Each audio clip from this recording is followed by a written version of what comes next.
Today's reading is from the Acts of the Apostles, chapter 15, verses 1 to 8. Acts 15 records a dispute in the early church. It was one of the biggest disputes and a cause of much difficulty at the very beginning of the church's mission as it began to spread. At its root was the question of whether Jesus was the Saviour for the whole world or the Messiah for the Jewish nation and those who chose to join the Jewish faith. Were all the laws of the Old Testament incumbent on those who chose to follow Jesus or not? Circumcision was and remains the outward physical sign of belonging to the Jewish community. Since Jesus and all the first apostles were Jews, many of them, understandably, took the view that all Gentiles who believed in Jesus should undertake circumcision and join the Jewish faith, as was not uncommon in those days for Gentiles who believed in the God of the Jews. One can see where they were coming from, as it were. However, Paul's view was the opposite.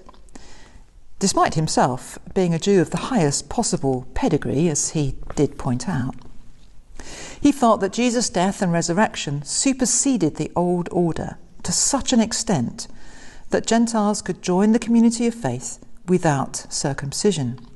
The good news was for all. God accepts us as we are. This was the view which eventually prevailed, but not without quite a struggle.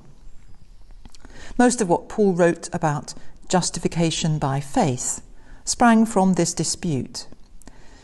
It was one's inner faith in the saving acts of Jesus' death and resurrection which saved, rather than outward observance of the law.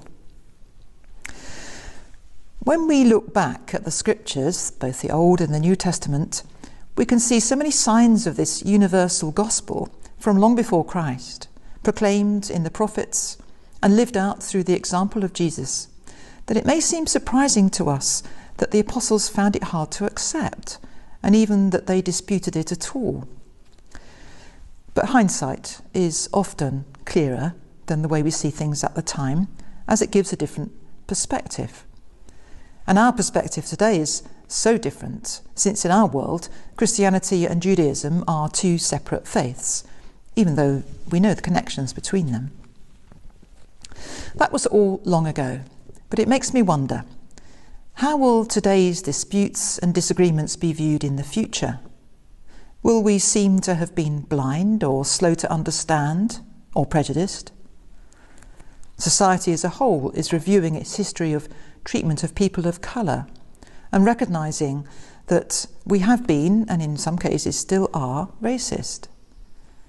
Given even just the period of time since equal opportunities legislation, this is shaming for us all.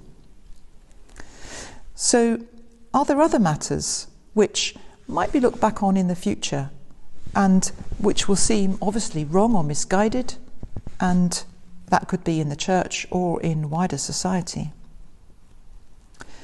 The council, which met according to Acts 15, came to a clear conclusion in favour of Gentiles' admission to the church. But we know from the epistles that things rumbled on for longer than that. It takes time for change to be accepted and bedded in. If we oppose today's changes, is that because they're wrong, or because we're simply not used to them? Do they contradict or express the heart of the gospel?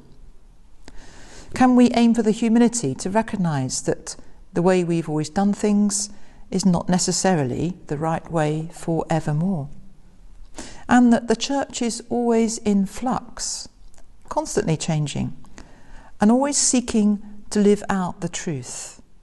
And perhaps we could recognise that that's a work in progress.